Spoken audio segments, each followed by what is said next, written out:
حمد و صلات کے بعد رب کائنات کی مقدس بارگاہ میں نہایت انکساری سے التجا گزار ہوں، پروردگار عالم میری زبان پر کلمہ حق جاری فرما دے،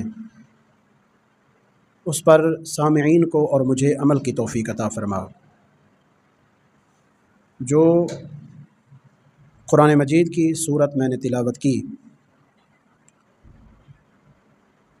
پورے قرآن مجید میں نہایت ہی عظیم المرتبت قابل قدر صورت ہے، حتیٰ کہ اس صورت کے بارے میں اس کے مضامین کو دیکھ کر امام شافعی رحمۃ اللہ علیہ نے فرمایا، اگر اللہ رب العزت پورے قرآن کو نازل نہ کرتا، صرف اس سورہ عصر کو نازل فرما دیتا، اس صورت میں اتنی جامعیت ہے، ایسے مضامین ہیں کہ پوری زندگی اس کے اندر سموئی ہوئی ہے، ہمیں ہدایت کے لیے یہی ایک صورت ہی کافی رہتی۔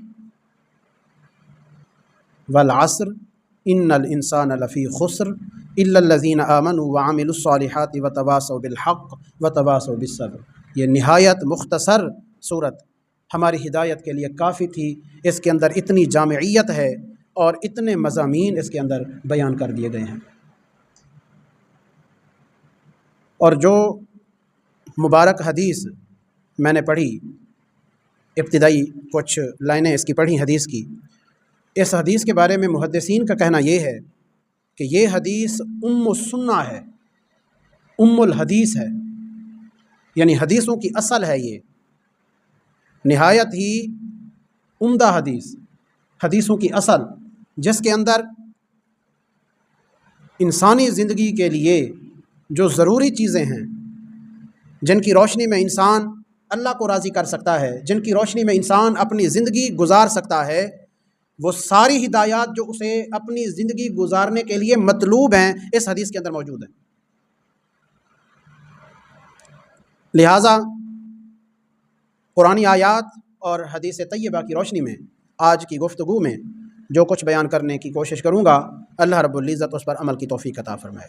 اللہ نے قرآن مجید کی اس آیہ مبارکہ میں، اس صورت میں ارشاد فرمایا، والعصر، قسم ہے زمانے کی، ان الانسان لفی خسر، انسان گھاٹے میں ہے، خسارے میں ہے، ہاں الا الذین آمنوا، مگر جو ایمان لے آیا، وعملوا الصالحات، اور اس نے نیک کام کیے، وتواصوا بالحق وتواصوا بالصبر، جس نے حق کی تلقین کی، جس نے صبر کی تلقین کی، وہ خسارے سے نکل گیا۔ اس سورہ مبارکہ میں اللہ رب العزت نے مأمون اور محفوظ ان لوگوں کو قرار دیا جو یہ چار کام کرتے ہیں، ایمان لے آئے، انہوں نے نیک کام کیے، انہوں نے حق کی تلقین کی، انہوں نے صبر کی تلقین کی۔ اور یہ جو حدیث میں نے تلاوت کی، اس کا کچھ حصہ تلاوت کیا، یہ بہت جامع حدیث ہے۔ حضرت سیدنا عمر فاروق رضی اللہ تعالی عنہ اس حدیث کے راوی ہیں، اور یہ متفق علیہ حدیث ہے، یعنی بخاری مسلم کے اندر موجود ہے۔ خلیفہ ثانی حضرت سیدنا عمر بن خطاب رضی اللہ تعالی عنہ اس حدیث کو روایت کر رہے ہیں۔ وہ فرماتے ہیں، بینما نحن عند رسول اللہ صلی اللہ علیہ وسلم، ہم رسول کریم صلی اللہ علیہ وسلم کی بارگاہ مقدسہ میں بیٹھے ہوئے تھے، ذات یوم، ایک دن ایسا اتفاق تھا کہ ہم صحابہ حضور سرور کونین صلی اللہ علیہ وسلم کی بارگاہ میں بیٹھے ہوئے تھے۔ اذ طلع علینا رجل، اچانک ایک بندہ ہمارے اوپر طلوع ہوا، اچانک باہر سے ایک شخص آیا۔ اب وہ کیسا شخص تھا؟ شدید و بیاض الثیاب، نہایت سفید کپڑوں والا بندہ تھا، کپڑے نہایت سفید۔ اب آپ اندازہ کر سکتے ہیں کہ ان کے کپڑوں کی، آنے والے کے کپڑوں کی سفیدی کا کیا عالم ہوگا، کہ حضرت سیدنا عمر فاروق یہ نہیں بتا رہے کہ اس کے کپڑے سفید تھے، بلکہ یہ بتا رہے ہیں کہ اس کے کپڑے نہایت سفید تھے۔ شدید و سواد الشعر، اس آنے والے بندے کے جو بال تھے نہایت کالے بال، یعنی بالکل خوبصورت ترین شخصیت کا حامل وہ بندہ جس کی وضع قطع انتہائی زبردست، بہترین چمکیلے کالے نہایت کالے بال اور سفید لباس اور نہایت سفید لباس زیب تن کیا ہوا وہ بندہ آیا۔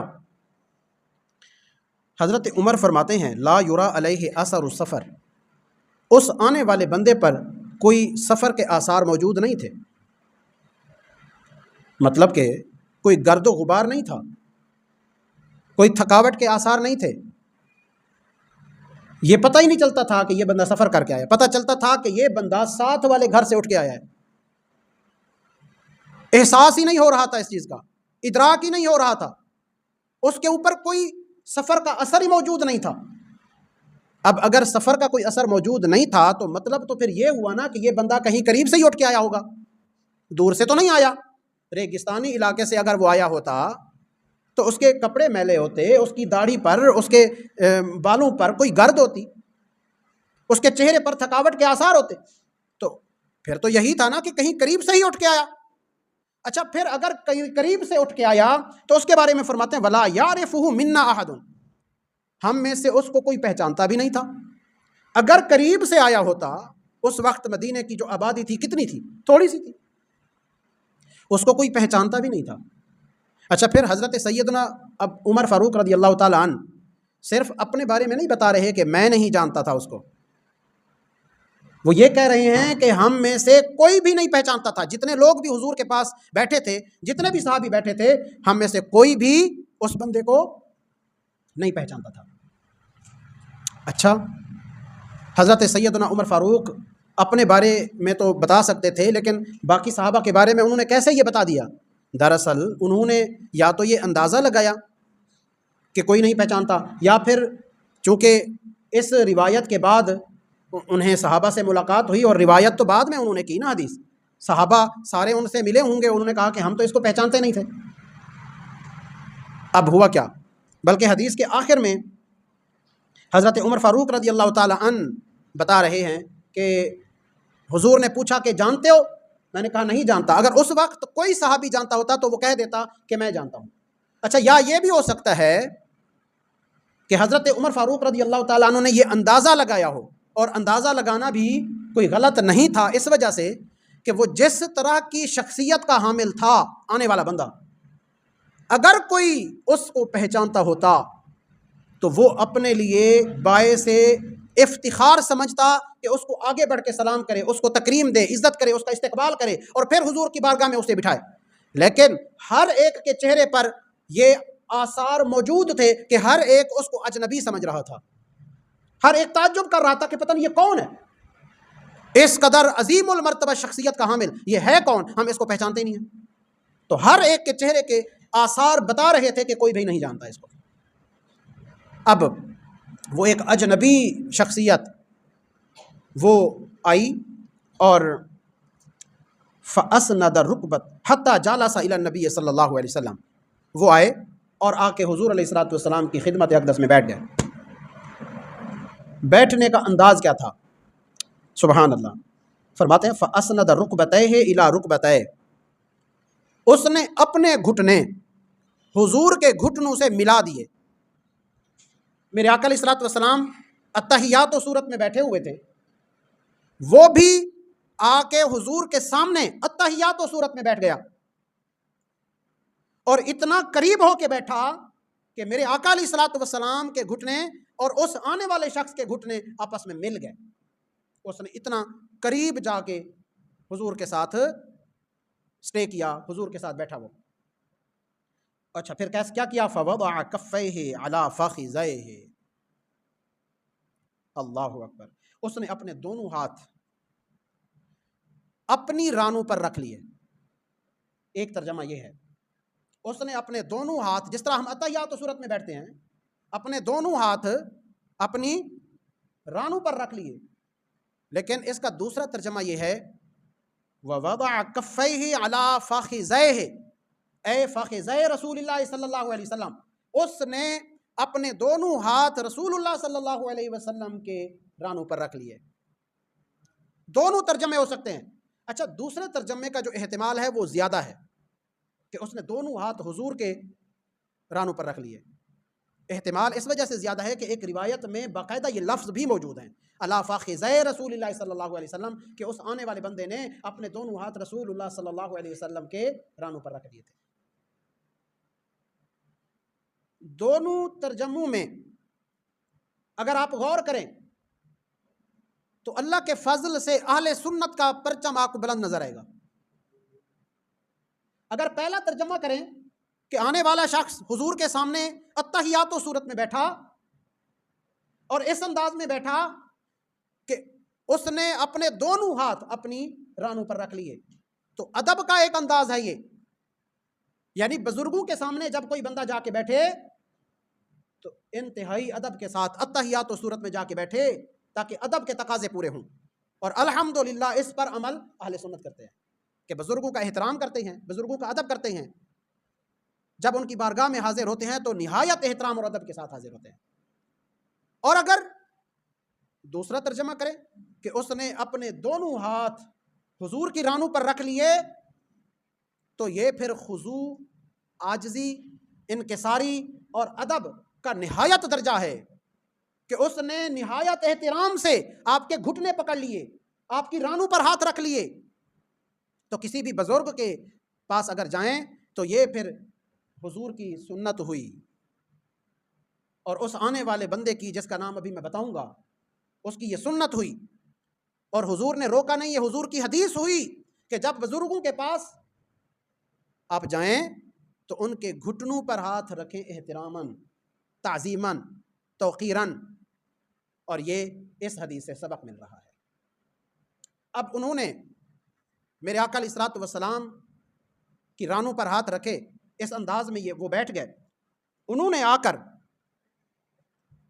کچھ سوال کیا آگے، اور سوال بہت اہم ہے۔ اس حدیث کا جو سبب ورود ہے وہ بھی یہی ہے کہ آپ صلی اللہ علیہ وسلم نے صحابہ کو ارشاد فرمایا کہ جو تم دین کے بارے میں، اسلام کے بارے میں پوچھنا چاہتے ہو تو پوچھ لو۔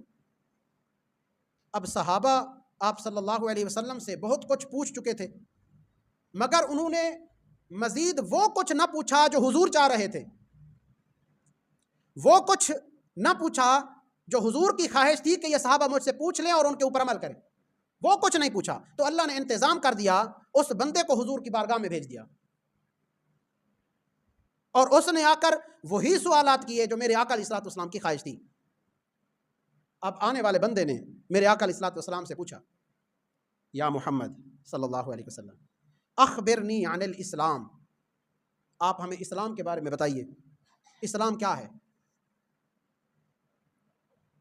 میرے آقا علیہ الصلوۃ والسلام نے بالکل واضح دو ٹوک انداز میں جواب دیا، فرمایا ان تشہد اللہ الہ الا اللہ وان محمد الرسول اللہ۔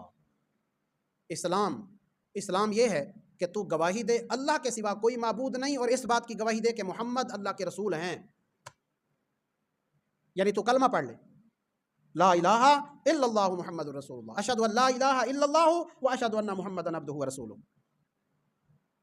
یہ پہلی چیز، وتقیم الصلاۃ، اور تو نماز قائم کرے، یہ اسلام ہے، تو نماز قائم کرے، وتؤتی الزکاۃ، تو زکوٰۃ دے، وتصوم رمضان، رمضان کے روزے رکھے، وتحج البیت ان استطعت الیہ سبیلا، اور اگر تجھے طاقت ہو تو اللہ کے گھر کا حج کرے۔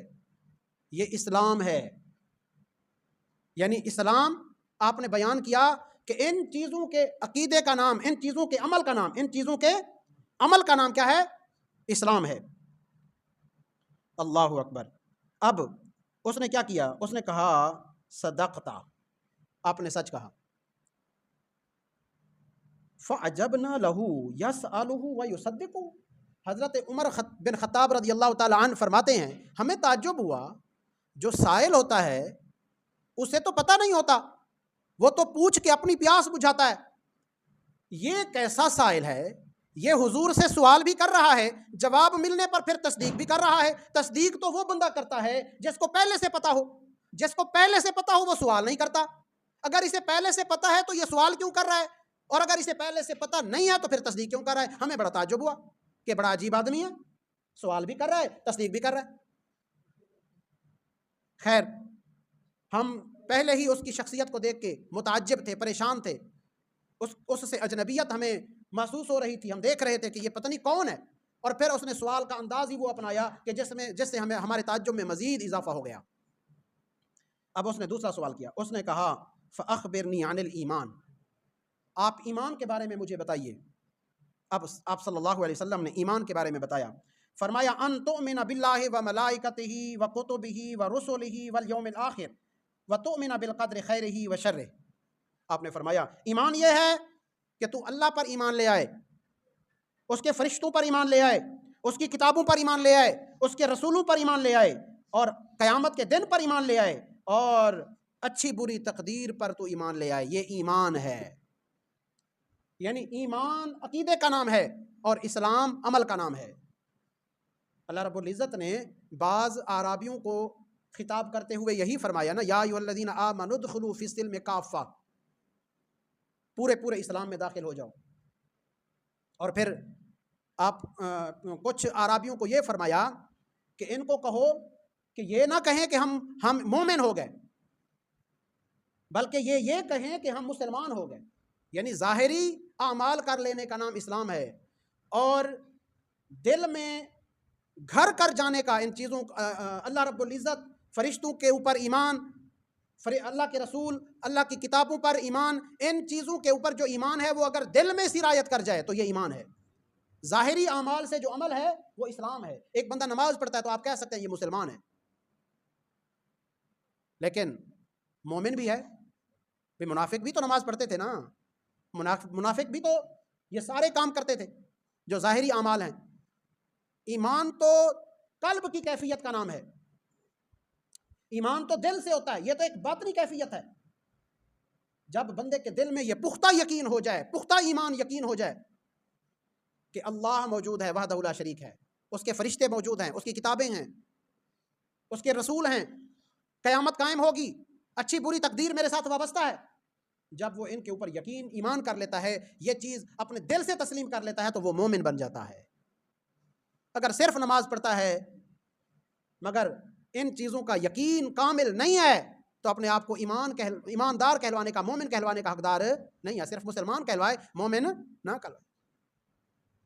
اب میرے آقا علیہ الصلوۃ والسلام نے ایمان کے بارے میں بھی بتا دیا۔ تیسرا سوال اس نے کیا، فَأَخْبِرْنِي عَنِ الْإِحْسَانِ، آپ احسان کے بارے میں بتائیے، احسان کیا چیز ہے، اخلاص کیا چیز ہے؟ اللہ اکبر، یہ تصوف ہے۔ اب میرے آقا علیہ الصلوۃ والسلام بتاتے کہ بھائی آپ دین کے بارے میں پوچھنے آئے تھے تو دین کے بارے میں تو پوچھ چکے، نماز پڑھنے کا نام دین ہے، روزہ رکھنے کا نام دین ہے، زکوٰۃ دینے کا نام دین ہے، حج کرنے کا نام دین ہے، دین یہی کچھ ہے، ان اعمال کا نام ہے، اور اللہ پر، فرشتوں پر، رسولوں پر، کتابوں پر ایمان لانے کا نام ایمان ہے۔ بس اسلام بھی ہو گیا، ایمان بھی ہو گیا، اب مزید کیا پوچھ رہے ہو؟ نہیں، میرے آقا علیہ الصلوۃ والسلام نے کوئی اعتراض نہیں کیا، کیونکہ جس طرح اسلام اہم ہے، جس طرح ایمان اہم ہے، اسی طرح یہ اخلاص اور احسان بھی اہم ہے۔ اب میرے آقا چاہ رہے تھے کہ کوئی بندہ مجھ سے پوچھے احسان کیا ہوتا ہے، مگر کوئی پوچھ نہیں رہا تھا تو اللہ نے انتظام کر دیا اس بندے کو باہر سے بھیج کے۔ اللہ اکبر۔ اب وہ پوچھتے ہیں حضور احسان کیا ہے، اخلاص کیا چیز ہے؟ آپ نے پھر کیا اخلاص کا جواب عطا فرمایا؟ آپ نے فرمایا ان تعبد اللہ کأنک تراہ، احسان یہ ہے کہ تم اللہ کی عبادت اس طرح کرو گویا تم اس کو دیکھ رہے ہو۔ اثر نہیں ہوا جملے کا؟ ان تعبد اللہ کأنک تراہ، تم اللہ کی عبادت اس انداز میں، اس کیفیت میں، اس یقین کے ساتھ کرو کہ گویا تم اللہ کو دیکھ رہے ہو۔ کوئی بندہ اللہ کو آنکھوں سے دیکھ تو نہیں سکتا، لیکن تصور تو باندھ سکتا ہے نا، اپنی کیفیت کو پختہ تو کر سکتا ہے نا۔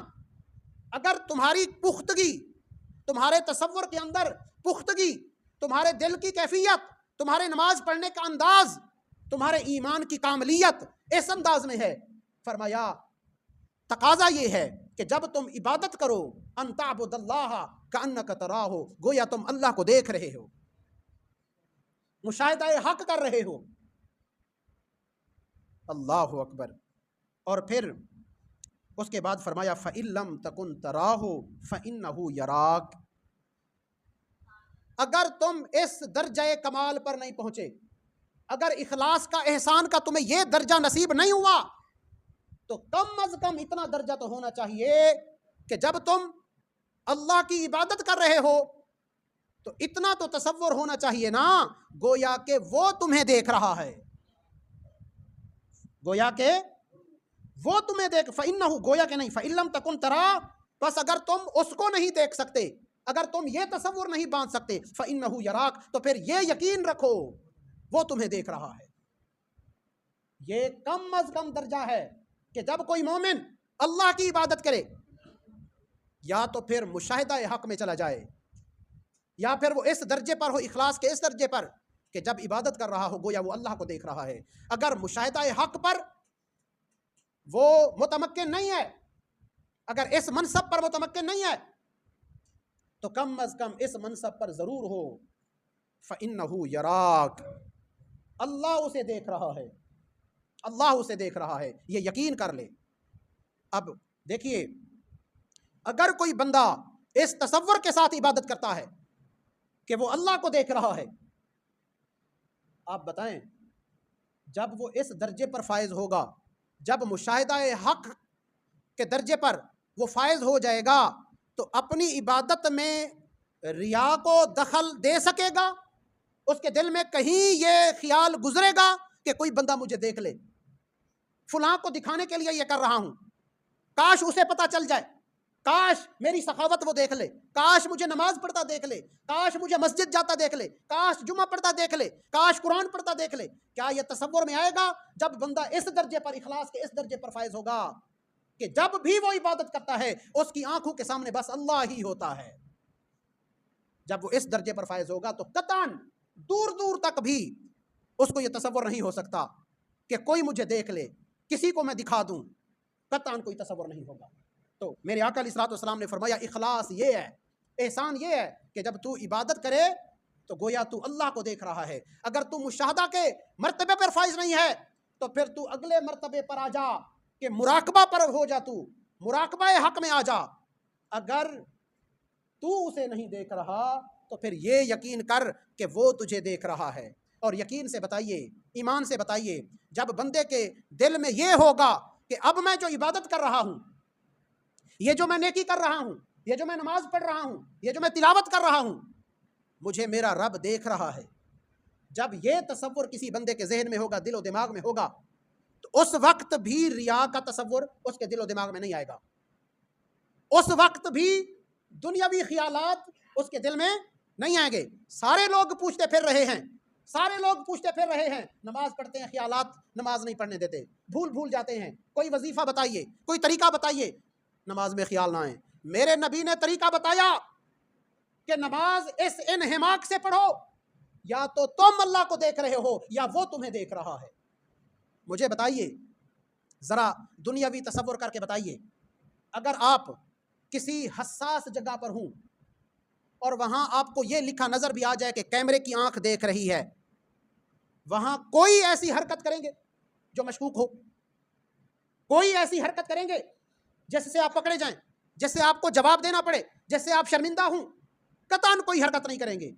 آپ کیمرے کی آنکھ کے سامنے جب اتنے زیادہ محتاط ہو جاتے ہیں تو جب آپ کے ذہن پر یہ چیز چھا جائے گی کہ میں نماز پڑھ رہا ہوں تو مجھے اللہ دیکھ رہا ہے، میرا رکوع دیکھ رہا ہے، میرا قیام دیکھ رہا ہے، میرا سجدہ دیکھ رہا ہے، میرا پڑھنا دیکھ رہا ہے، وہ تو میرا دل دیکھ رہا ہے، جب یہ تصور پختہ ہوگا تو ایمان سے بتائیے دل میں، دماغ میں کسی خیال کو جگہ مل سکے گی؟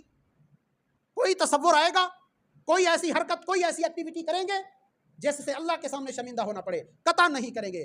یہی نسخہ ہے جو میرے نبی نے عطا فرمایا۔ نماز کے اندر انہماک پیدا کرنے کا، نماز کے اندر سے خیالات کو بھگانے کا، نماز کے اندر توجہ اللہ پیدا کرنے کا، یہ جو احسان کا، اخلاص کا درجہ ہے، ایمان بھی اسی وقت قبول ہے، اسلام بھی اسی وقت قبول ہے جب یہ احسان کا درجہ حاصل ہو۔ اگر احسان کا درجہ حاصل نہیں تو اسلام بھی ریاکاری میں چلا گیا، ایمان بھی ریاکاری میں چلا گیا۔ ظاہری افعال کر لینا، یوں سمجھ لیں انسان موجود ہو، اس کے اندر سے روح نکل جائے، کسی کام کا رہتا ہے؟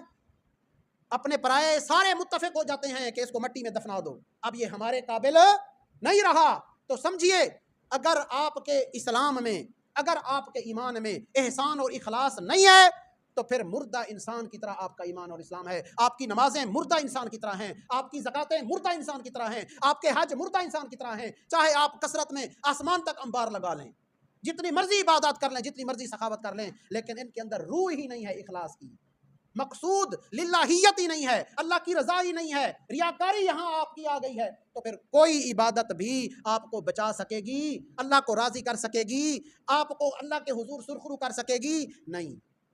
لہٰذا اسلام بھی اس وقت قبول ہے، ایمان بھی اس وقت قبول ہے جب احسان کا درجہ مل جائے گا۔